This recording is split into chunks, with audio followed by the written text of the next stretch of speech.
E aí, pessoal, tudo bom? Estando com mais um episódio do nosso podcast.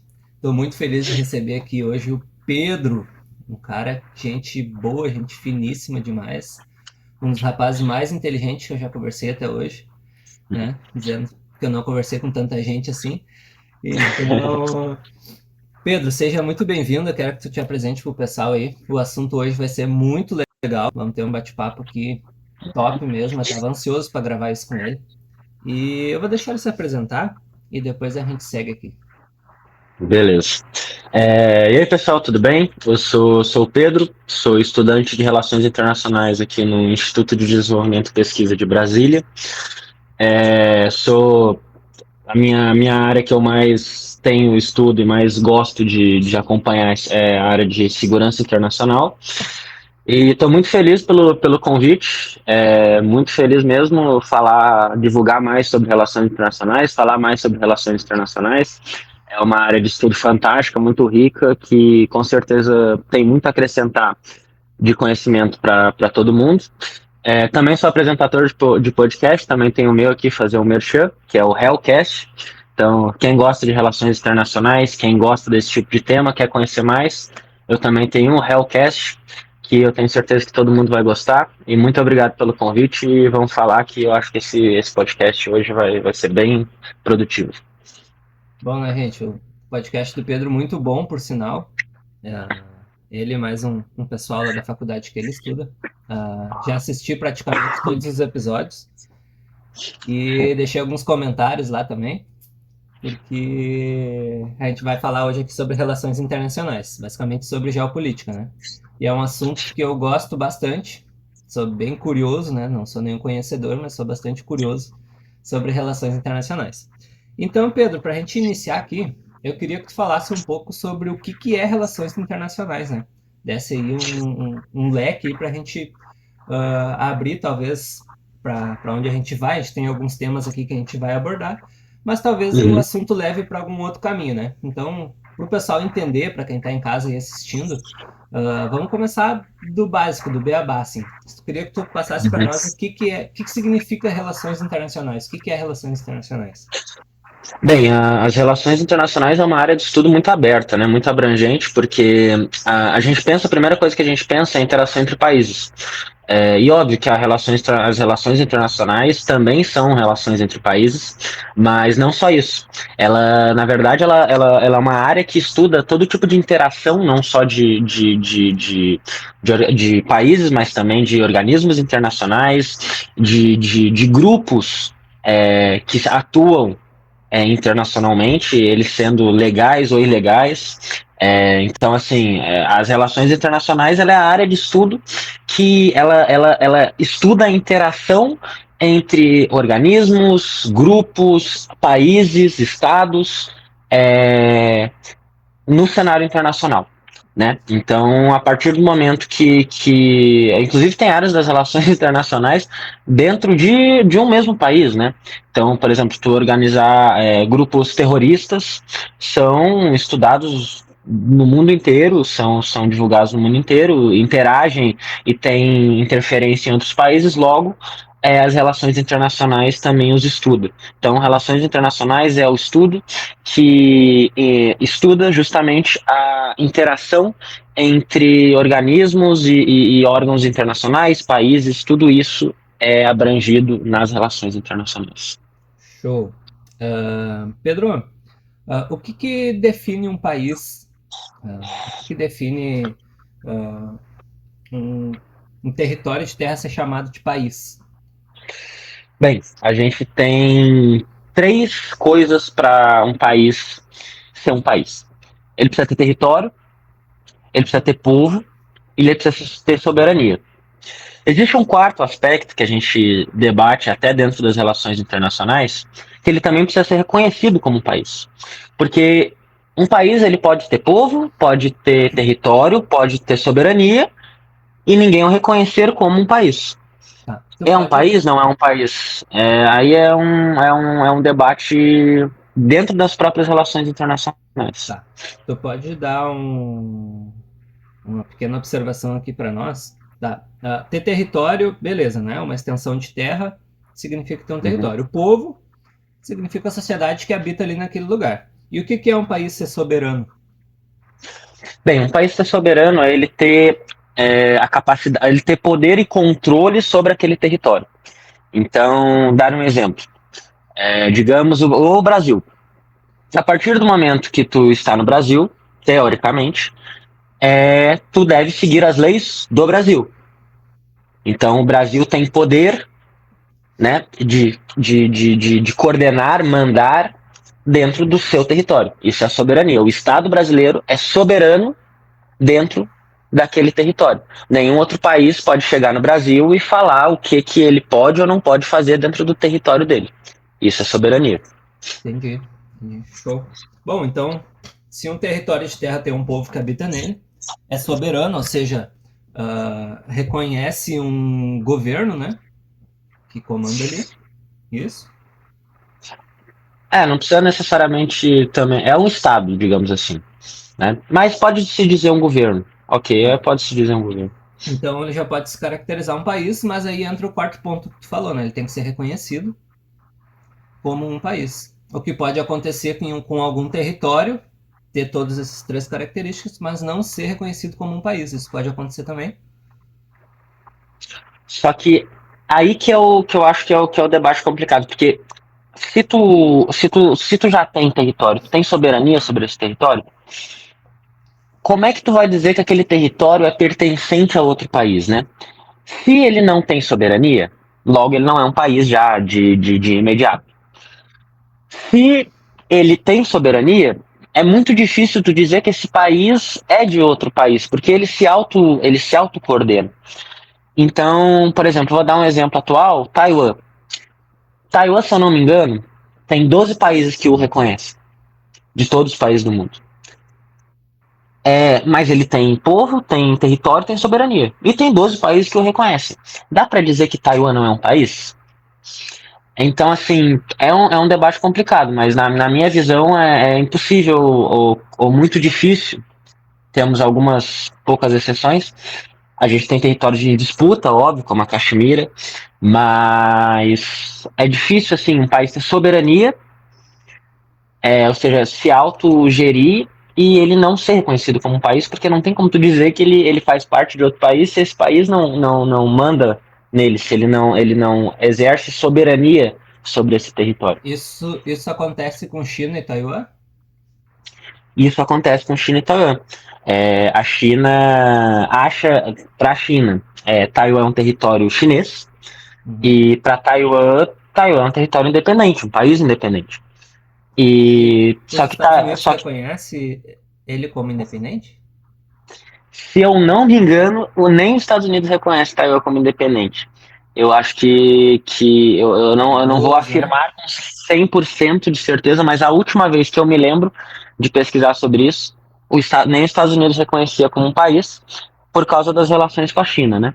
Isso é outro. Porque é um grande atuante, é um grande ator aí no cenário internacional é a China. Então, tu querer comprar uma briga com a China não é uma Isso é boa outro ideia. assunto legal que eu comentei aqui nos Estados Unidos, né? Deixa eu te perguntar uma Uhum. coisa antes. Tá estranho, tu tá falando diretamente do celular, acho que tu tá olhando direto pra tela do celular, tu já me vê, né? Eu não te vejo na tela do celular porque a minha câmera tá aqui do lado, ó. Ah, tá. E o meu monitor tá mais pra cá. Tá Aham. estranho eu ficar te olhando na minha tela aqui e não ficar olhando pra câmera que tá me gravando? Parece que eu tô. Ou tá de Não, tá boa? tranquilo, Tá de boa? tá tranquilo, Não é que eu não tá tô tranquilo. prestando atenção em ti, tá? É porque eu tô te olhando no monitor. Aham, não, Tá. Ah, tranquilo. seguindo então. Ah, no cenário internacional, qual a importância dos Estados Unidos e qual a importância dos maiores países? Porque, como eu te perguntei, será que os Estados Unidos reconhece Uhum, inconscientemente? A gente já pensa em uma potência mundial, já lembra dos Estados Unidos, tá? uhum. Por que que isso acontece? E por que que os Estados Unidos, a China, a Rússia, a Índia são tão importantes no cenário mundial? Bem, os Estados Unidos, começando pelos Estados Unidos, a gente vai ter que voltar lá na Segunda Guerra. Quando acaba a Segunda Guerra, a gente tem uma grande potência, né? Porque a gente tinha várias potências envolvidas na Segunda Guerra. A gente tinha a França, tinha o Reino Unido, tinha a União Soviética, tinha a Itália, tinha a Alemanha. Mas uma só saiu muito mais forte, poderosa e rica do que todas as outras, que é os Estados Unidos. Por quê?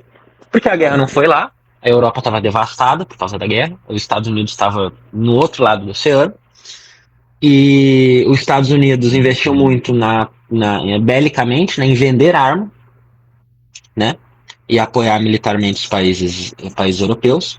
Então, os Estados Unidos sai muito poderoso da Segunda Guerra, né? E a União Soviética veio destruída, os Estados Unidos ajudou a União Soviética, muita gente não sabe disso, mas os Estados Unidos foi um dos países que ajudou a União Soviética a voltar a conseguir se reestruturar depois da guerra, porque a União Soviética foi o país que mais teve perdas na Olha, uma Segunda Guerra boa Mundial. curiosidade, hein? Os É Estados Unidos verdade, apoiou, ajudou a União Soviética. a Não sabia. voltar, porque eles eram. Isso foi antes de efetivamente. Tanto é que a Alemanha foi dividida entre os Estados Unidos, a França, o Reino Unido e a União Soviética, né? Que é o eixo dos aliados. Então, é óbvio que a relação no futuro vai se desgastar, gerando a Guerra Fria e toda essa história que a gente conhece. E, no fim, depois disso, a gente tem duas potências, né? A União Soviética e os Estados Unidos, que gera a Guerra Fria. A Guerra Fria, mais ou menos ali de 46, eu vou colocar aqui, de 1950 a 1992, até a queda do Muro de Berlim, a gente tem a Guerra Fria. O capitalismo e os Estados Unidos saem vitorioso dessa guerra ideológica e dessa guerra, não só ideológica, né, mas uma guerra também de influência. Os Estados Unidos sai vitorioso, sai com uma maior potência do mundo e, bem, se tornou o grande xerife do mundo por ser o mais forte, o mais rico, ter mais poder bélico, ter mais poder econômico. Então, os Estados Unidos se colocou nesse lugar pelo fato de, bem, a União Soviética caiu. Então, o único que competia com ele caiu, os Estados Unidos se sobrepõe e fica ali como o único, né, a única grande potência. Não que que não existam outras grandes potências, né? Essa visão de que os Estados Unidos é a grande potência, ela hoje tá mudando e tem muitos teóricos que discordam, né? Até depois que a União Europeia virou um bloco muito mais unido, né? Muita gente fala que a União Europeia também, como um conjunto, como bloco, é uma grande potência e é, de fato, uma grande Uhum. potência. Então essa dinâmica dos Estados Unidos ser o grande xerife do mundo se dá isso, por terem saído fortalecidos da Segunda Guerra, por terem vencido a guerra ideológica e de influência na Guerra Fria e terem se estabelecido como uma grande potência por ter mais dinheiro e ter mais poder militar. E com isso, então, eles acabam sendo, a gente falou, o grande xerife do mundo, né? Hoje, as principais decisões em relação a, a relação entre países necessariamente passa pelos Estados Unidos? Ótima questão. Bem, tem a resposta do teoricamente e tem a resposta do como é. Bem, teoricamente, os países podem fazer acordo independentemente da aprovação de outros, né? Se o Brasil e o Paraguai quiserem fazer um acordo bilateral entre eles, não tem que vir a Bolívia e falar que quer ou não quer, Sim. né? Mas os Estados Unidos se mete. E isso não é uma exclusividade dos Estados Unidos, tá? Quando a gente tem acordos que prejudicam ou que não vão de acordo com o interesse de grandes potências, elas geralmente vão se impor com o poder que elas têm, né? Então, os Estados Unidos, ele se mete, em alguns ele não se mete porque não vão prejudicar eles, mas quando prejudica eles, geralmente eles se metem. Eu acho que o maior exemplo é quando o BRICS ameaçou ter uma moeda própria, né? Então, países do sul global, países ali fortes economicamente, que nem o Brasil, que nem a China, que nem a Rússia, que nem a Índia, quiseram fazer um bloco econômico que ia contra o que a gente considera a hegemonia do dólar, e os Estados Unidos abertamente falou que era contra, falou que não deveria fazer, que isso era um absurdo, que isso ia contra o livre mercado. Então, assim, os Estados Unidos acaba se metendo quando vai contra os interesses dele. Mas se tu me perguntar, tá, isso é algo certo? Isso é algo que na lei internacional poderia acontecer? Teoricamente não, mas os Estados Unidos faz. E não só os Estados Unidos, a China também, a Rússia a gente está vendo que está fazendo agora Uhum.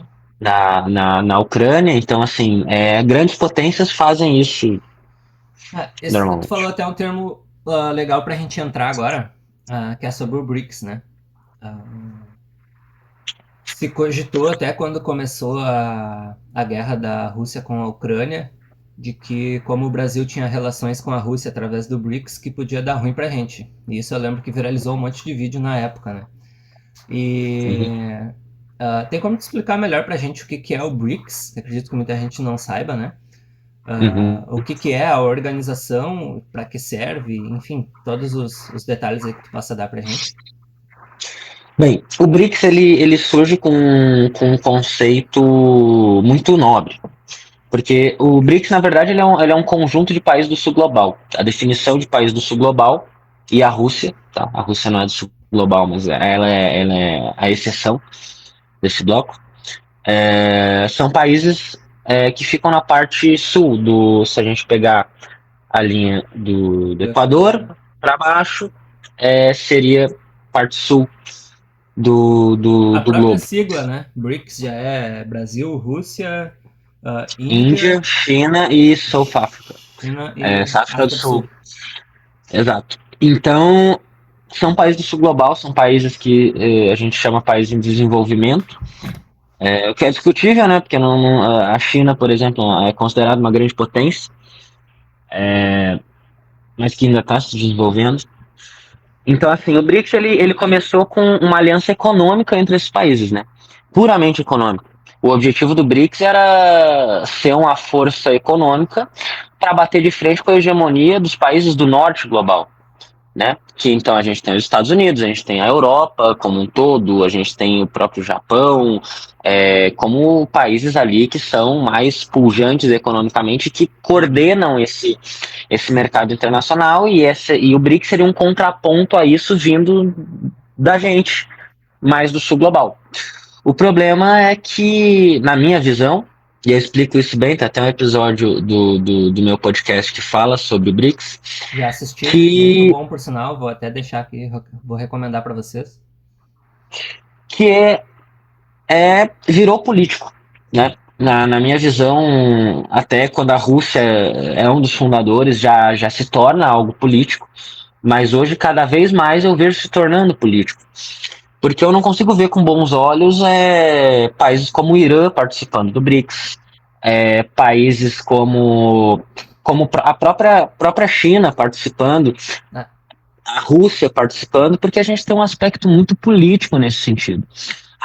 Então, assim, eu não consigo deixar de ver o aspecto político nisso. Eu não consigo, até o próprio Banco dos BRICS, que seria um banco para bater de frente com o Banco Mundial, é, talvez tenha, como é que eu vou dizer, preferências por países que creio que não são países que estão de acordo com o que a gente entende como a atual ordem internacional, com o atual cenário do direito internacional.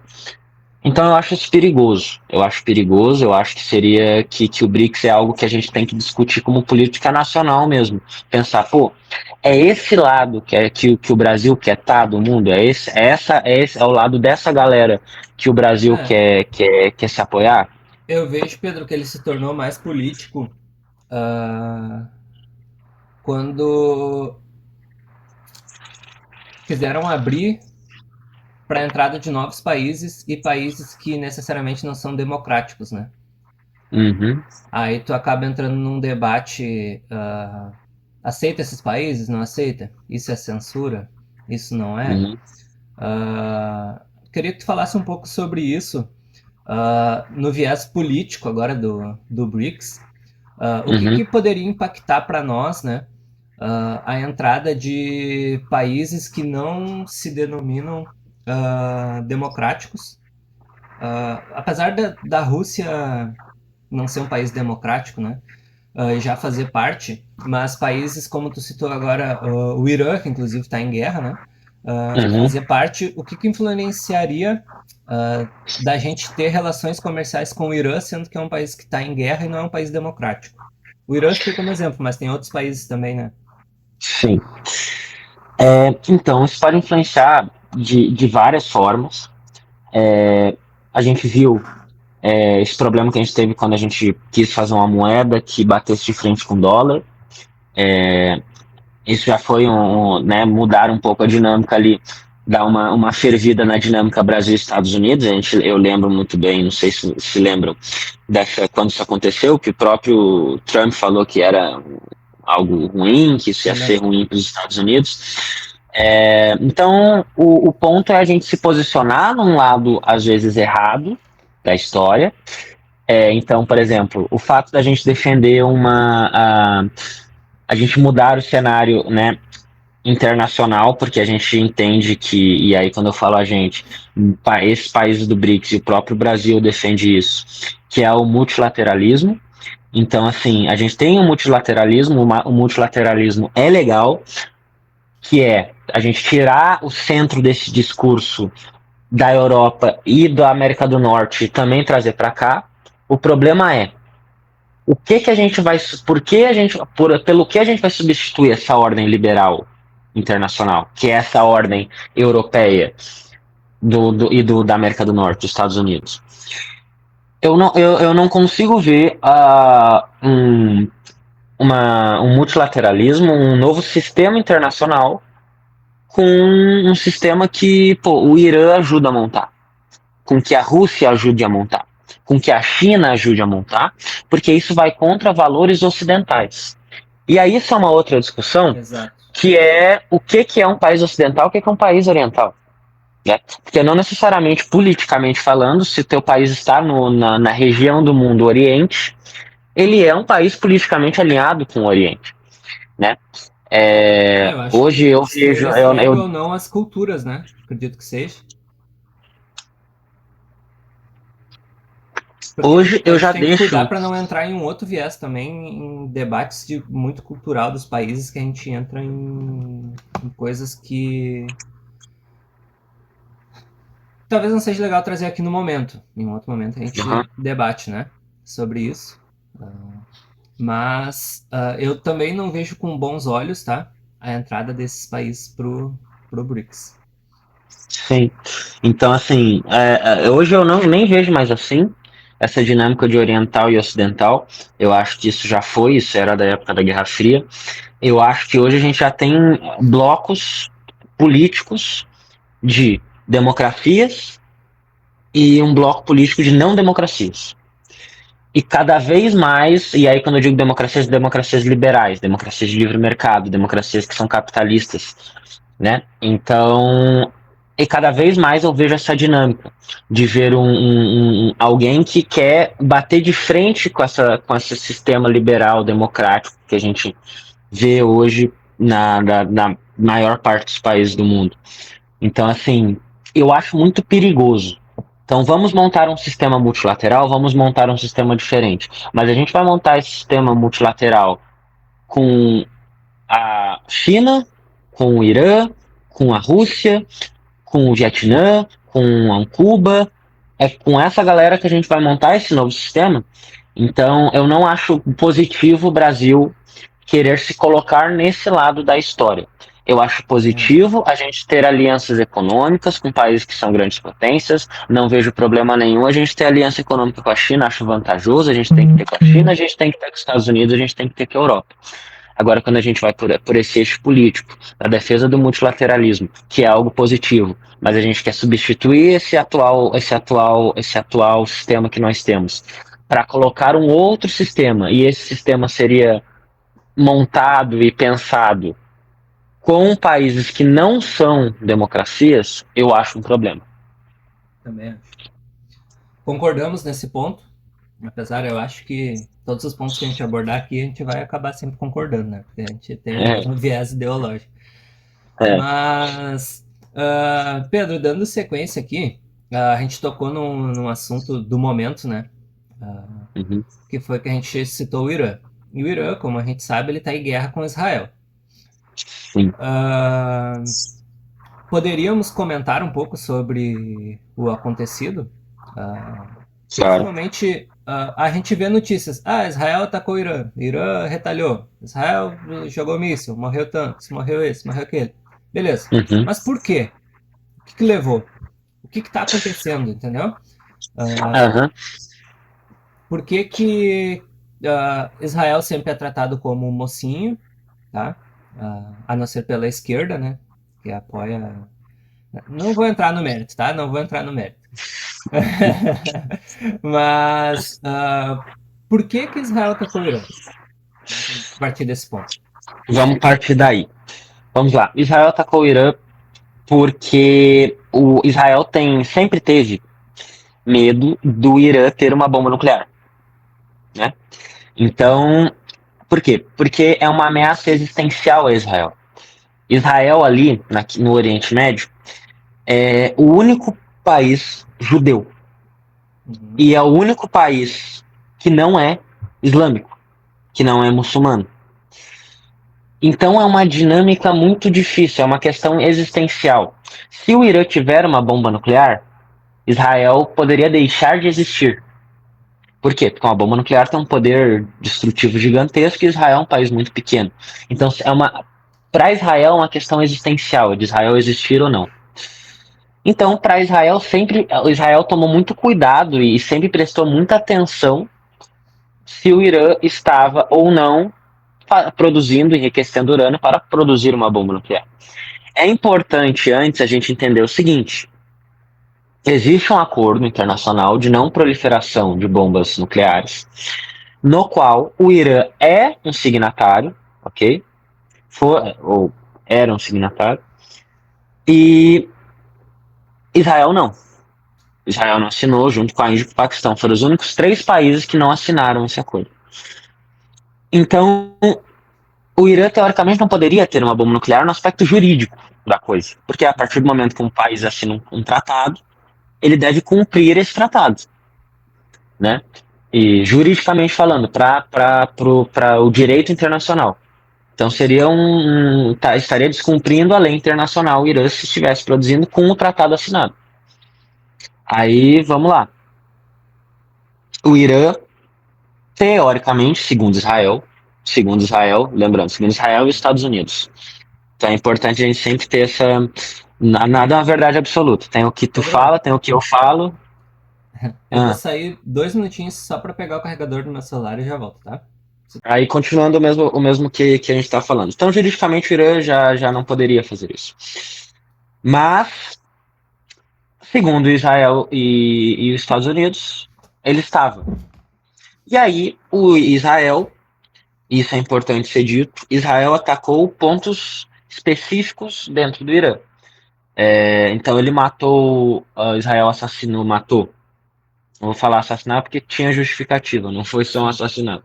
Mas, enfim, ele matou os cientistas nucleares iranianos, matou grandes nomes das forças armadas, das forças revolucionárias iranianas, em ataques muito bem coordenados e muito específicos, muito precisos. Muito diferente do que está acontecendo na faixa de Gaza. Com o Irã, eles atacaram alvos específicos e precisamente Sim. dentro do Irã, justamente porque o Irã, teoricamente, estaria desenvolvendo armamento nuclear. Então é por isso que Israel atacou o Irã primeiro. E aí o Irã atacou Israel Retaliou. de volta. Exato. Tá. Num cenário internacional, tá? Eu até vi um videozinho esses dias que me chamou muita atenção, que foi dois bonequinhos assim, jogando bexiga de água um no outro, e Israel jogando e os Estados Unidos alcançando as bexigas de água para ele, tá? Uhum, E o Irã retalhando e a Rússia alcançando as bexiguinhas de água pro Irã. uhum, Ah, nesse cenário internacional, tá? Mundial, qual o interesse dos outros países nessa guerra? Por que que um apoia um e o outro apoia o outro? Uhum. Já é interesses de tipo, de tabela a Rússia atacar os Estados Unidos? Ou quais interesses tem por trás de tudo isso, de um apoiar um e o outro apoiar o outro? E se isso der continuidade, quais as chances de isso tornar uma terceira guerra mundial com a influência dos países maiores? Bah, isso aí é bastante coisa. Vamos lá. Por que, que os Estados Unidos apoiam Israel? Bem, isso aí é algo histórico e bem longo, mas para explicar de uma forma um pouco mais resumida. Os Estados Unidos tem a maior comunidade judaica fora de Israel. Isso é importante ser dito. Tá. Judeus controlam uma grande parte do capital americano. É outra coisa muito importante.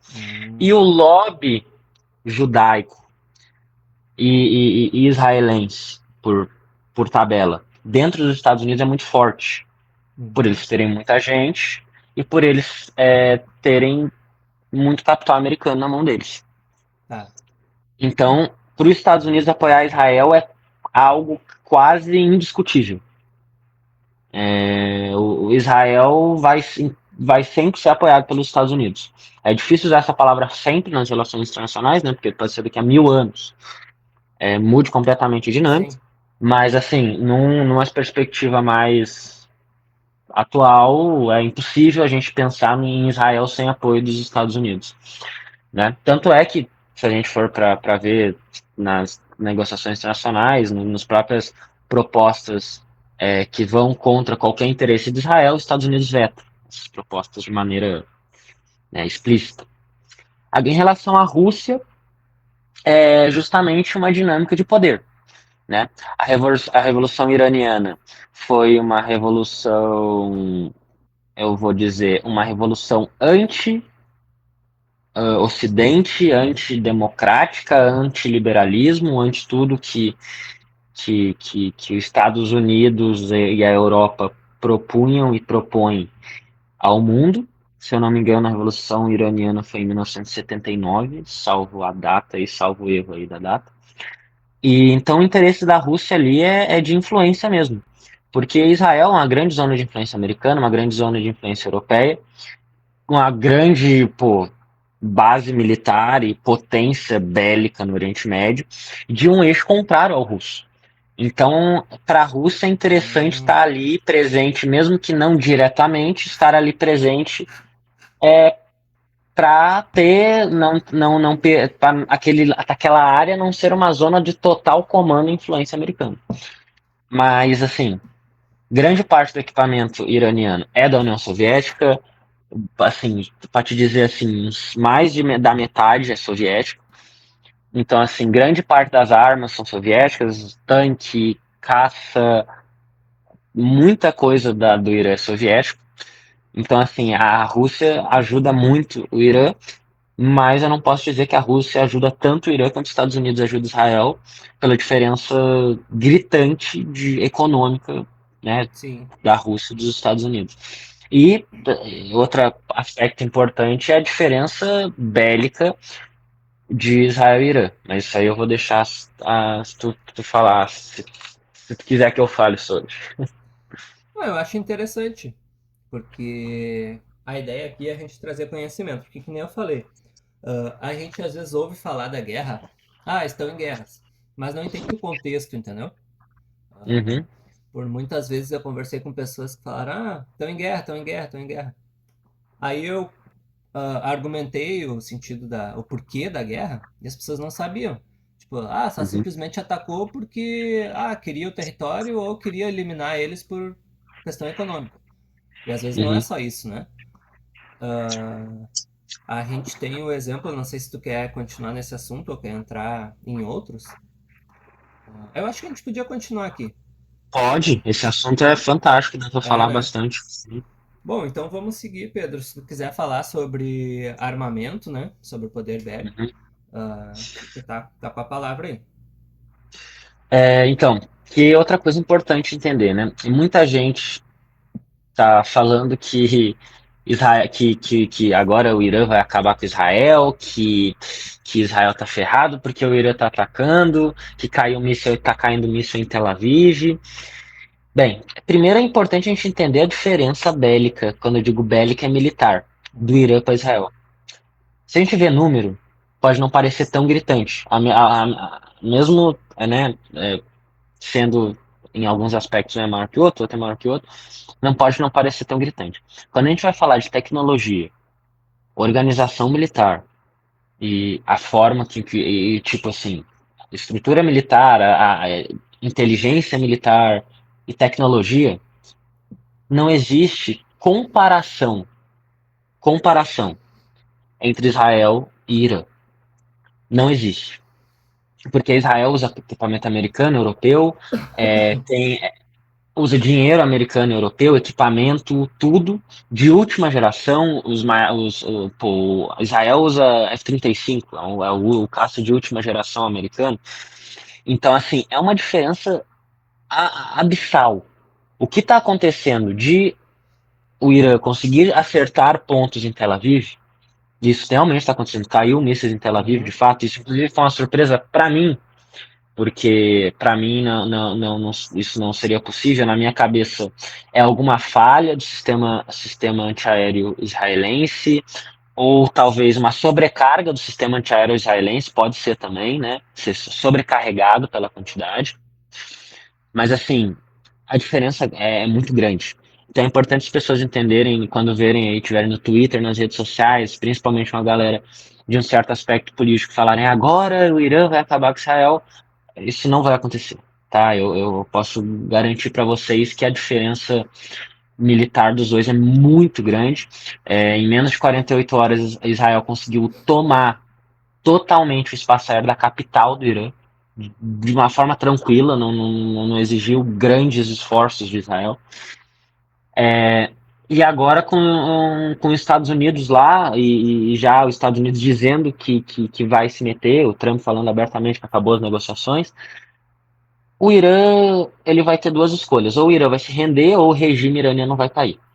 Não existe outra opção porque o Irã não tem nem perto, mas assim, nem uma faísca, nem um Ah, pedacinho aí. de poder para lutar contra Israel e os Estados Unidos. Não, aí que tá. E se a Rússia disser, bom, se chegar nesse ponto a gente intervém. Tu acha que isso pode acontecer? A Rússia ou a China? Acho que não, acho muito pouco provável, porque por dois motivos. A Rússia, porque, bem, eles já estão tendo um grande problema na Ucrânia, né? Eles não estão dando conta. Tá uma batalha Podemos que falar eles disso falavam depois que ia também. durar semanas, podemos, que ia durar semanas e que tá já durando dois, vai fazer 3 anos. Acho que eles não E acho contavam que com o Macron. é, então assim, a Rússia já tá com o seu problema. E a China não vai querer entrar numa briga direta com os Estados Unidos por causa do Irã, porque não vale a pena, não tem muito sentido econômico, não tem muito sentido estratégico. O Irã não tem ali muita coisa que possa ser uma grande benéfica para a China, não consigo ver. Então, assim, acho que não vai ter intervenção de ninguém. O Irã não tem muitos aliados na região. Para te dizer assim, os sauditas não gostam dos iranianos. A gente vê o próprio Iraque e o Iêmen ajudando a derrubar os mísseis iranianos que estão indo para Israel. Então, assim, eu não vejo o Irã sendo apoiado por um país realmente forte. E é importante dizer que iraniano não é árabe. É uma coisa importante. Iraniano não é árabe, iraniano é persa. Então, quando as pessoas falam, não, mas os outros árabes vão ajudar. Não, porque o Irã não é árabe. O Irã é persa. É outra etnia, outro povo que não fala árabe. Então, assim, é outra língua. O Irã, hoje eu vejo um Irã isolado, um Irã que não tem muitas escolhas. O Irã hoje e está acontecendo agora, né? Tem duas escolhas muito simples. Eles têm ou se render ou o regime vai cair. Vai cair, inevitavelmente vai cair, porque se os Estados Unidos entrar lá junto com Israel, eu não tenho nenhuma dúvida de que vão acabar matando o líder lá supremo do Irã e vão tirar eles do poder e não sei aí daí para frente a gente vai ter que esperar os próximos capítulos para ver talvez o que que os Estados Unidos vai fazer, o que que Israel vai fazer, mas bem, eu posso garantir que o Irã não vai ter muita escapatória nesse sentido. Bom, bacana, muito bom, muito conhecimento, né? Uh, eu acredito que eu, quando assisto alguma coisa relacionada a esses assuntos, eu particularmente fico preso por muito tempo nos vídeos, né? Porque eu Aham. gosto muito de assistir e, e vou recomendar novamente aqui o canal, o Hellcast, né? Que é o canal de podcast lá que o Pedro participa. Não é literalmente dele, mas é do pessoal que ele estuda lá, da faculdade, que abordam assuntos muito legais, muito bom mesmo. Vou recomendar que quem quiser ficar mais por dentro, né, sobre esse assunto aí de geopolítica, Uhum. então pode acessar lá que eu vou deixar aqui na descrição. Então tá, Pedro, eu acho que a gente pode ir encerrando por aqui. E se vocês gostaram, né, desse assunto, eu vou deixar o Pedro fazer as considerações dele agora. A gente pode voltar aqui com mais assuntos ou alguns assuntos específicos, né, que vocês queiram, Uhum. para a gente aproveitar aqui esse conhecimento do Pedro, né? Que está tudo fresquinho na cabeça dele, é o que ele está estudando no momento. Então, ele está imerso nesses assuntos e a gente pode trazer aqui um bate-papo muito legal. Então, eu vou deixar aqui, deixem nos comentários o que vocês querem ouvir, né? Quais são as curiosidades e as dúvidas de vocês e assuntos que a gente pode abordar aqui. Pode deixar nos comentários aí que a gente vai pesquisar e vai trazer aqui para vocês, tá bom? Então, Pedro, se quiser deixar aí as suas considerações finais aí, é a palavra. Muito obrigado pelo convite, muito obrigado por dar o espaço para a gente poder falar sobre isso. É um assunto que está em alta, são assuntos importantes que influenciam, né, no nosso país, no nosso dia a dia, e que às vezes a gente não consegue acompanhar tudo, porque realmente são assuntos complexos e muitas coisas acontecem, às vezes uma em cima da outra, e a gente não consegue acompanhar. Eu faço novamente o convite, né, para quem quiser conhecer aí o nosso podcast, que é o Hellcast. É só escrever lá tudo junto no Instagram, Hellcast. Também tem no YouTube, Spotify. É, se vocês quiserem entender um pouco mais sobre relações internacionais. E é isso. Fico muito feliz de ter participado. Espero que vocês tenham gostado. E com certeza aceitarei caso seja chamado em outras oportunidades. Show de bola. Obrigado, Pedro. Muito obrigado aí pela disponibilidade do teu tempo, né? Para estar aqui com a gente. Agradeço imensamente. E reforço aqui, né? Procurem lá. Vou deixar aqui as redes sociais do Pedro também. As redes sociais do podcast que ele participa. E o que tu acha, Pedro? Numa próxima a gente fazer um falando só sobre Rússia e Ucrânia? Claro, com Bora? certeza. É um assunto que eu gosto bastante. Então fechou. Então já tá, já vamos deixar marcado aqui publicamente, já que a gente vai voltar, vamos trazer mais conteúdo. E então é isso, gente. Curtam aí o vídeo, deixa o like para que a gente possa trazer mais conteúdo para vocês, conteúdo como esse. A gente quer trazer conhecimento e não só o Pedro, mas eu tenho outros convidados já que estão agendados para estar aqui com a gente. E o Pedro, daqui uns dias, se Deus quiser, vai estar pessoalmente aqui também, né, Pedro? A gente está fazendo online, porque eu É, estou no Rio Grande do Sul, ele está lá em Brasília. sim. Por enquanto, né? Se você deixando muito like, muito comentário, compartilhando esse vídeo, pode ser que a gente consiga monetizar e ir lá, né? Fazer uma transmissão ao vivo com ele, mas por enquanto ainda É, não temos essa condição. Mas tá pode tudo em vir aqui, vocês aí. inclusive, fazer um episódio especial na capital federal, em Brasília. Olha aí, hein? Olha aí. Que tal? Então, gente, deixa o like, deixa o teu comentário também, tua dúvida, qualquer coisa. Quem for conhecido também quiser me chamar no WhatsApp para fazer algum comentário.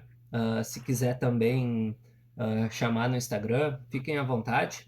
E é isso aí, gente. Muito obrigado pela audiência, quem ficou aqui até agora. Um beijão para todo mundo, muito obrigado e fui!